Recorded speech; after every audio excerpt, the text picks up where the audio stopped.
So today I'm going to give you a overview.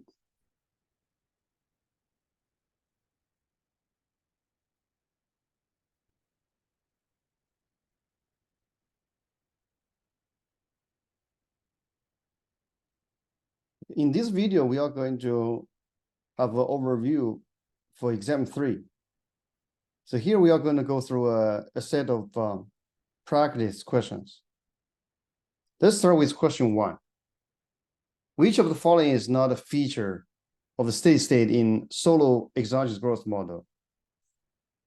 So highlight here is it says it's not, right? So they don't get confused. And what is steady state? So the economy is kind of balanced with each other. And furthermore, this is an exogenous growth model, meaning we have exogenous technology progress. The correct answer is D. Total saving is steady. Actually, it's not.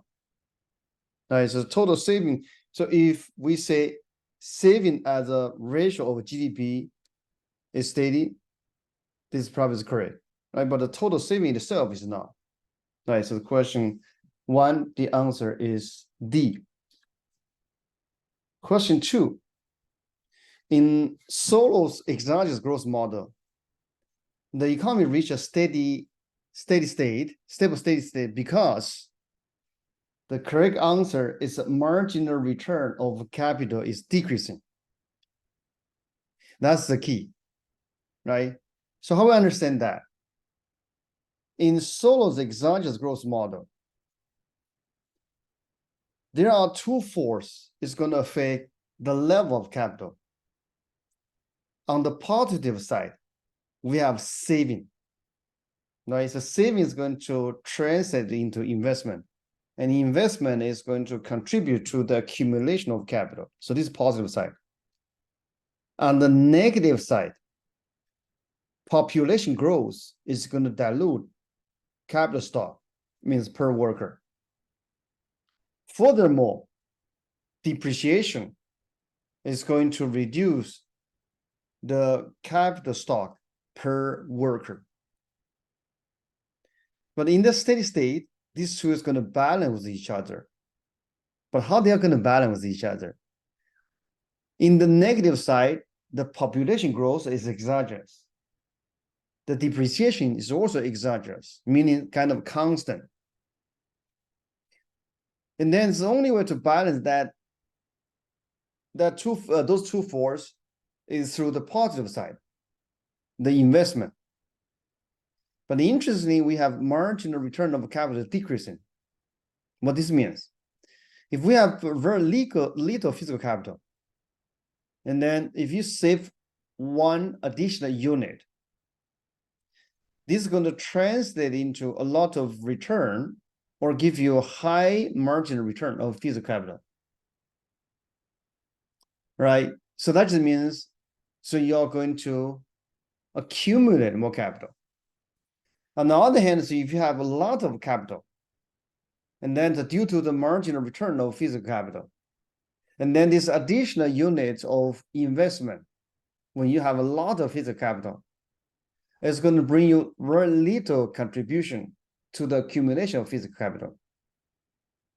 By the way, how this works, right? So if you have a lot of physical capital, okay, and then so you can produce, right? But then, so if you have additional unit, so that just means you're going to create additional amount of output. Among those output, we save, right? But because of the marginal return of physical capital is decreasing, meaning so the additional unit of physical capital we saved is going to generate less and less output, meaning so you're going to produce less and less saving or investment, right? So eventually, so this is going to balance out each other. Or in other words, if physical capital is very low, right, and there's additional unit or saving is going to outweigh the dilution of physical capital due to depreciation and the population growth. On the other hand, if we have a lot of physical capital, and then the dilution is going to outweigh the investment. hence in the middle. So we are going to have these balances out each other, or we have stable steady state. So this is question 2. Question 3, true or false? In the social growth model, an increase in population growth rate increase capital per worker in the steady state. Certainly, this is wrong. Increase in population growth rate actually is going to decrease capital per worker, right? Remember, this is per worker. The intuition is very simple.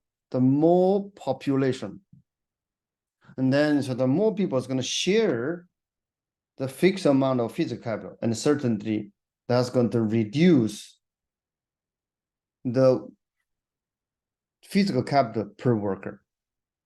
Question 4, recent evidence suggests that output per worker. The answer is B, positively related to the rate of investment and negatively related to the rate of population growth. So this kind of link with question 3, right? So the more physical capital, so here, rate of investment, that's the higher rate of investment leads to higher physical capital.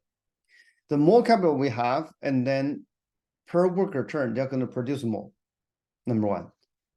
On the other hand, higher rate of population growth, as I just explained to you, that's going to dilute the physical capital. Less physical capital, and then less productive the worker is going to be. All right. So now question 5. Martha's was wrong in the sense. Okay. So we have discussed Martha's economic growth model. So basically, his observation was based on the world in 18th century or before that. During the past 2,000 years, as he observed, there wasn't much population growth, wasn't much progress in the standard of living or economic growth. Based on those things, Martha's proposed a theory, right? The key idea of his theory is that is the following, right? Number 1, production is going to largely depending on the land we have. Number 2, land is fixed. So that just means population growth is going to lead to fewer land per worker. Now, here's the trick.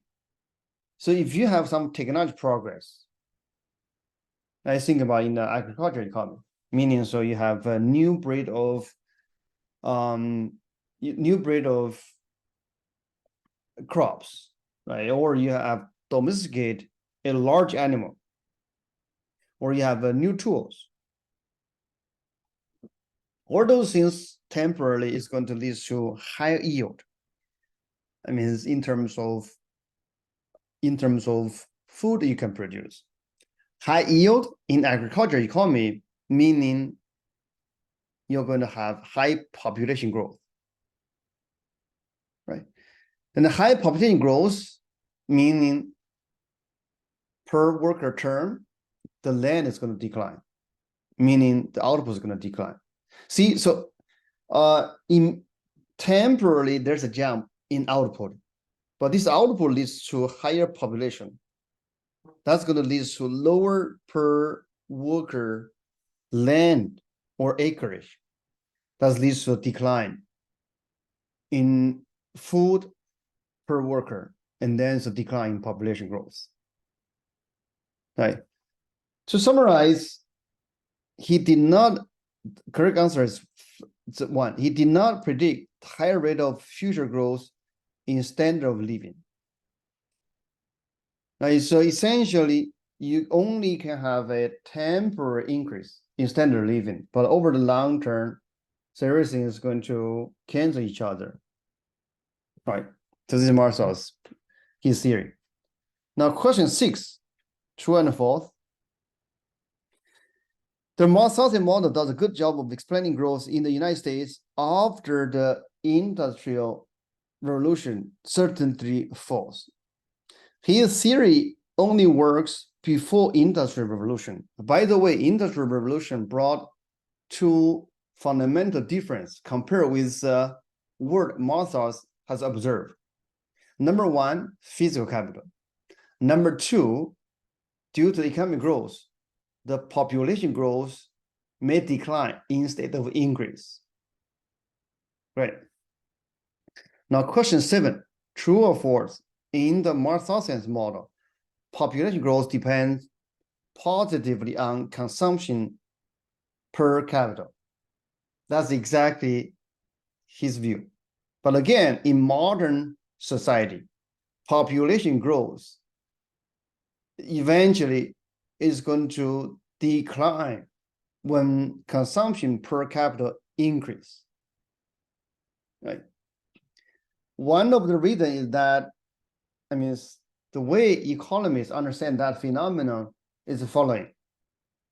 So regular consumption and the number of children, you can consider this as two types of consumption, right? And then you want to balance the consumption on these two. So that's the story. When income increase, so you want to consume both. But however, when income increase, usually it's going to bring the cost of having child is going to increase, meaning you're going to have substitution effect. All right. So this is question 7.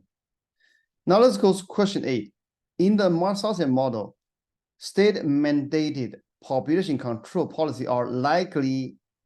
So the answer is A, decrease the equilibrium size of population and increase the equilibrium level of consumption.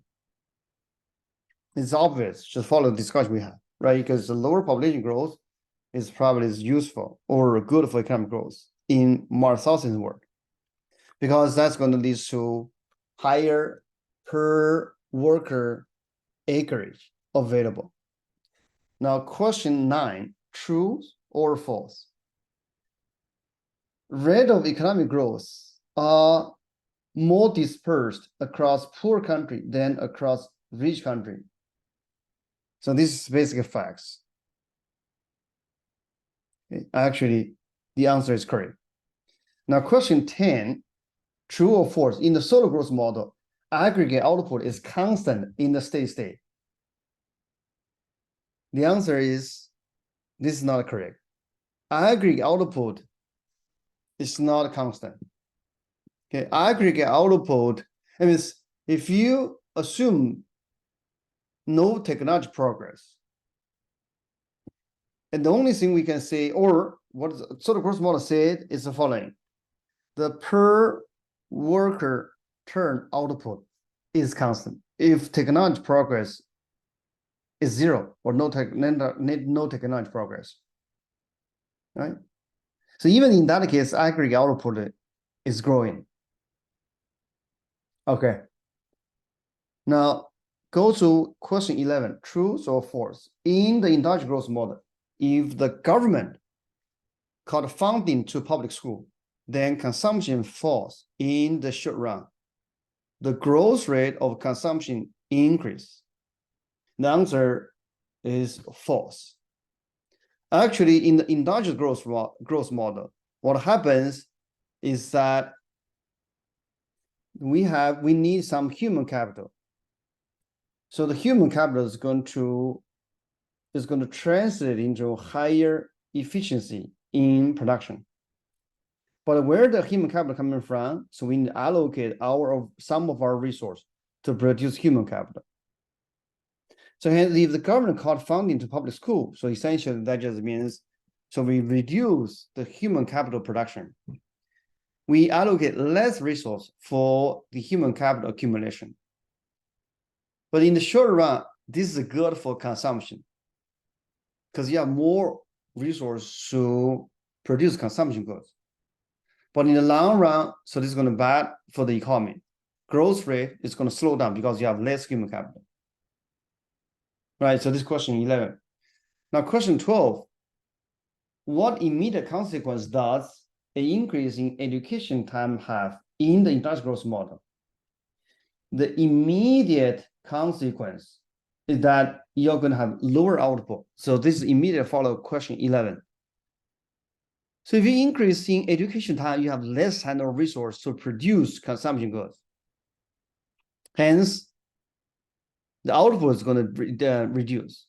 But in the long run, you're going to have higher capacity to produce consumption goods. Why? Because you have a higher human capital or higher human capital level. You're going to produce more efficiently. So that's what will happen in the long run. Okay. Now, question 13. What characteristics do both human and physical capital share? Okay. So the correct answer is B. Current costs are incurred for future benefit. What this means? Means if we invest in human capital and physical capital, okay, so there's a cost, right? Because you need to allocate resource to there. But then both is going to lead to future gain. Right? How this future gain comes? Start with physical capital. So if we invest in physical capital, so that's going to increase our production capacity in the future.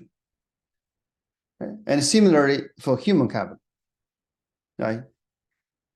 But now let's see what are the different. The main difference is that physical capital exhibit rivalry here. What this means? If I'm using the computer, and then so my colleagues or my friends cannot use. If I'm driving the car, and other people cannot drive the same car at the same time, right? So this is rivalry. But the human capital doesn't subject to physical capital. What this means, if you are watching this video, you cannot prevent, or if you're learning this material, guys, you cannot prevent other people to learn the same material or same knowledge simultaneously. It doesn't subject to rivalry. And this non-rivalry of human capital also brings to interesting features compared with physical capital. Physical capital, as we discussed earlier, usually is going to subject to decrease in return, right? Decrease in marginal productivity, right? Meaning, so the more physical capital you have, and in the margin, the additional unit of physical capital is going to bring you less output. But with this non-rivalry of human capital, it doesn't subject to this decrease in marginal productivity of decrease in marginal productivity of human capital.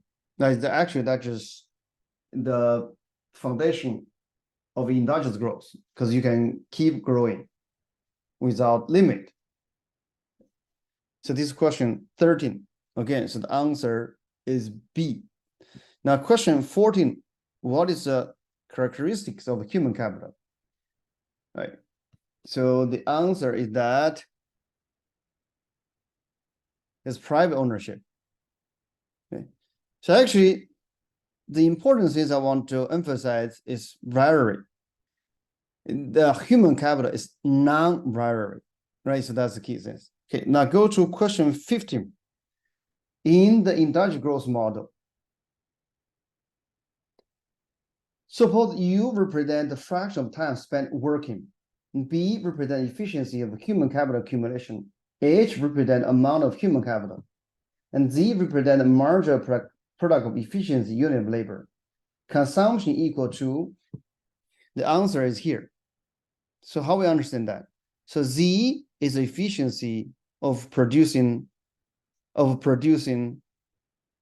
consumption goods, right? So here Z represent the marginal product of efficient unit of labor. So that's essential. This was used to produce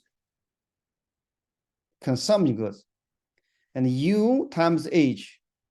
So that is the total time or resource we spend working, meaning producing consumption goods. So Z times U times H. Now, question 16.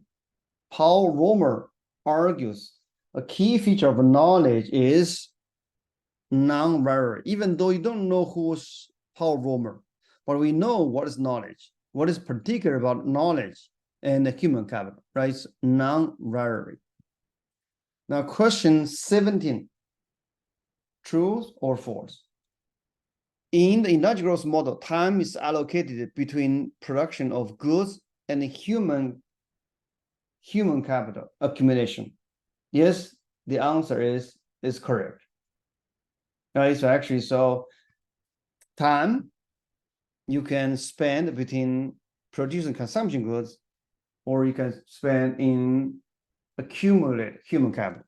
Right. Now, question 18, barriers to reach by Stephen Prenti and Edward Prescott. Again, so even though you don't know them, but so we should know some industrial growth story we discussed in class. So emphasize the importance of, so the correct answer is A, barrier to technological adoption. So the story is as follows. All right, so the poorer country may not able to or may not be freely adapt new technology. Hence, they are going to be slower in economic growth. Right. So now question 19. What characteristic do human and physical capital share? Okay. So the correct answer is B. Oh, so actually, so this is a repeated question. Let's ignore that. Now go to question 20, the last one. In the industrial growth model, an increase in the worker's level of human capital. The answer is C. Increase both the amount of additional human capital she can produce and amount of output she can produce. Right? So this is a benefit of, this is the beauty of human capital. Certainly, so the more human capital a worker has, and then so they can produce more output, meaning like consumption goods. And also, this human capital production itself doesn't subject to decrease in marginal productivity. So this means, so this worker is going to produce more additional human capital. Right? So that's going to lead to further economic growth. So that's the review for exam 3. So essentially here we focus on exogenous growth model, endogenous growth model. And actually we start with Marginal's growth model. Right, so there are 3 growth theory we studied in this module.